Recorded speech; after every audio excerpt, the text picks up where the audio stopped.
Le Secours populaire de Loire-Atlantique, c'est-à-dire la fédération, elle a été créée en 1975. Et ça a été créé à Saint-Nazaire par le camarade Desgaster et l'autre camarade, Fredo Gallet, qui était très actif. Oui, j'avais 10-12 ans et puis je m'en souviens bien. Je me souviens bien de toute la bande. Il y avait de gens qui travaillaient. Moi, je me souviens, ils travaillaient beaucoup sur Madagascar. Très, très proche du PCisme, ça c'est sûr. J'ai fait ma scolarité primaire à Saint-Nazaire, à l'école Jean Jaurès. Et mes enseignants de l'époque étaient les personnes qui ont lancé le Secours populaire à Saint-Nazaire. Donc ils m'ont déjà donné cette idée de solidarité. Et voilà, puis j'ai navigué toute ma vie là-dedans, quoi. Ça fonctionnait, le Secours populaire, avant 1975. Et je me rappelle qu'en 1970, il y a eu la campagne Bateau pour le Vietnam. Et c'est le Secours populaire qui récoltait tout ce qui était prévu d'envoyer, des vélos, des trucs comme ça, des machines à coudre. J'étais enseignante, hein, mon mari aussi. On a toujours eu ces valeurs de solidarité, on était syndiqués, on était militants, on faisait partie des associations amicales laïques, tu vois, des associations de parents d'élèves, etc. On a toujours milité du côté de la solidarité. Moi, mes parents étaient toujours, c'était des gens qui étaient près de l'école laïque depuis X temps. Hein. C'était même dans la bataille de l'école laïque contre l'école libre. Et même moi, j'ai été mise à contribution. Donc ça vient de loin. Quand je suis parti en retraite, je voulais rentrer dans une association qui me permettrait de continuer un certain militantisme. C'est Victor hein, qui est l'initiateur de tout ça, hein, finalement, qui vient te solliciter. Oh ben tu pourrais bien faire ça, bon d'accord. Alors on connaît quand on était au syndicat, on se retrouvait au manif et tout ça. Il y a un truc à faire là, oui, tu pourrais le faire. Bon, alors on était embringués dedans, puis bon, on était content d'y être, là, finalement. La preuve, c'est qu'on y est encore. On nous aide, donc on donne un coup de main après, voilà. Comme je faisais du bénévolat, j'allais beaucoup donner un coup de main. Et on m'avait appelé au bureau, on m'a dit « Marie-Claude, est-ce que tu serais contente si on te salariait? Ça t'arrangerait certainement ?» J'ai dit « Ah bah oui ». Et puis du fait, c'est pour ça que j'ai été salariée quand ils me l'ont proposé, là. Comme ça, après, j'avais pu aller chercher à manger, mais je les aidais comme ça. Été 1998, c'est là qu'on a commencé à prendre des enfants en vacances, l'été. Comme je ne voulais pas aller au secours catholique ou dans des associations un peu, voilà, ça me correspondait très très bien le secours populaire. Le secours rouge. Enfin, voilà, je pense qu'aujourd'hui, on est peut-être un peu moins militant qu'autrefois, mais les temps ont changé et puis c'est comme ça, quoi. Je ne sais pas pourquoi. Pour moi, c'était évident que je vienne au secours populaire. J'étais au chômage et je me disais, bon, je vais aller aider au secours populaire. Et là, on m'a proposé le poste de secrétaire. Est-ce que tu as connu la rue Madame de Sévigné? Non. T'as perdu quelque chose. Hein. Donc on faisait des brocantes comme tous les 3 mois, comme ici. Mais les brocantes, c'était vraiment une préparation, parce que c'était très compliqué là-bas, les locaux étant ce qu'ils étaient, il fallait... Oh là là, c'était vraiment bien plus dur à déballer et à ranger qu'ici. Mais ça soudait les gens. L'avantage de la rue de Madame de Sévigné, c'est que c'était tout près du centre-ville et tout près de l'arrêt des bus, parce que ça, c'est essentiel. Il y avait pratiquement autant de rats qu'il y avait de bénévoles, quoi, dans les locaux. Voilà. À la rue Madame de Sévigné, c'était des petits locaux. Et pour tout ce qui était administratif, il n'y avait qu'un seul local.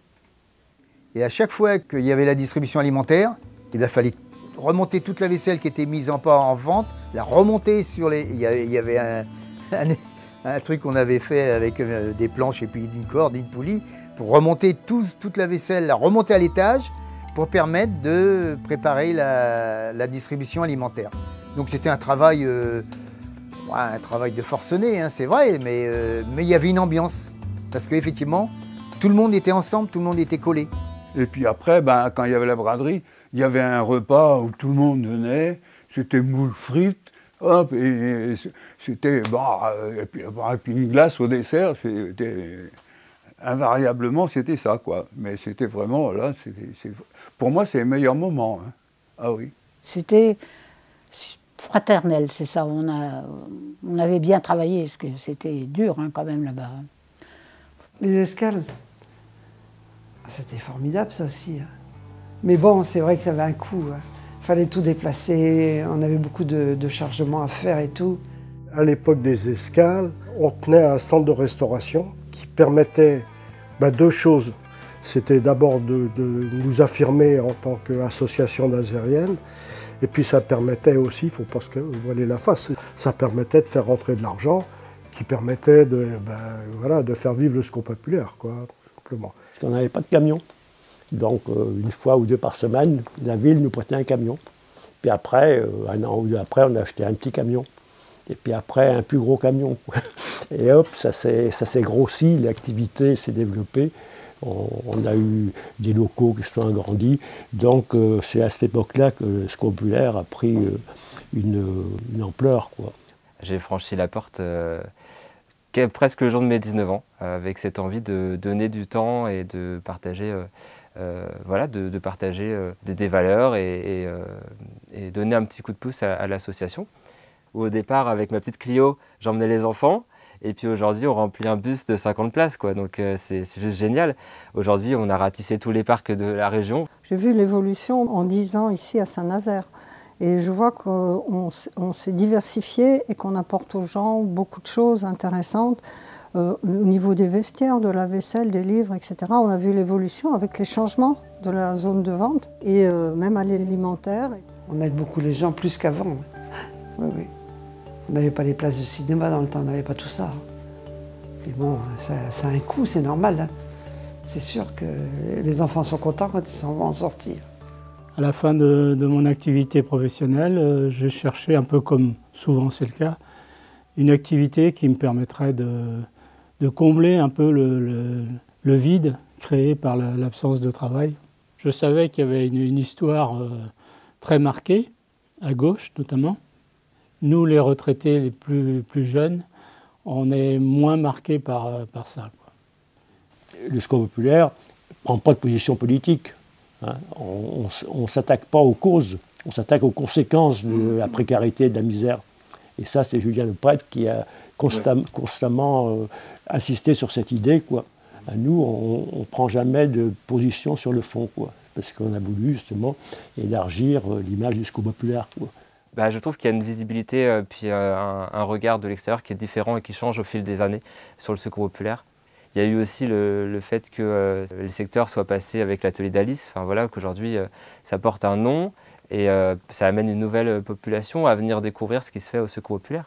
On est toujours secours populaire, ça a changé de nom Alice, mais bon, maintenant il y a des jolies boutiques, les gens ils sont contents, ils apprécient quand ils viennent.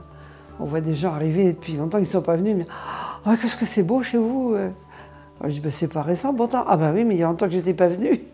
On a encore eu la réflexion il n'y a pas longtemps. Là. Les gens disent, c'est très joli ce que vous avez fait. Il faut évoluer. Hein.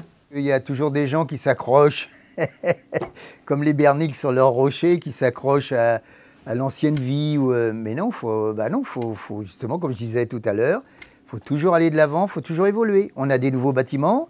Eh bien, soyons contents et essayons de les améliorer. Alors, c'est vrai que ça va peut-être, aux yeux de certains, j'ai souvent entendu dire, que ça devenait trop commercial. Mais il ne faut pas oublier que c'est quand même, les recettes sont quand même une nécessité compte tenu de l'augmentation. Parce que je n'ai pas les chiffres du tout en tête, mais il y a une augmentation de la fréquentation de nos distributions alimentaires importante. Le fond de mon engagement au secours populaire, c'était l'idée d'aider les personnes en difficulté. C'est clair, c'est pour ça que j'ai cherché une association de type solidaire. Ça me fait du bien aussi, attention, parce qu'il ne faut pas dire que si je fais quelque chose, que je le fais... non, j'en ai besoin. Enfin, moi, c'est quelque chose que je n'avais jamais fait, et ça me permet, moi, de me mettre au défi également, effectivement. C'est une satisfaction personnelle, mais c'est aussi un résultat pour l'ensemble de l'association. Laïcité, fraternité, solidarité, je suis là-dedans, moi, depuis que je suis tout petit, et je dirais même depuis mon arrière-grand-père. Pour moi, ça a été une belle période.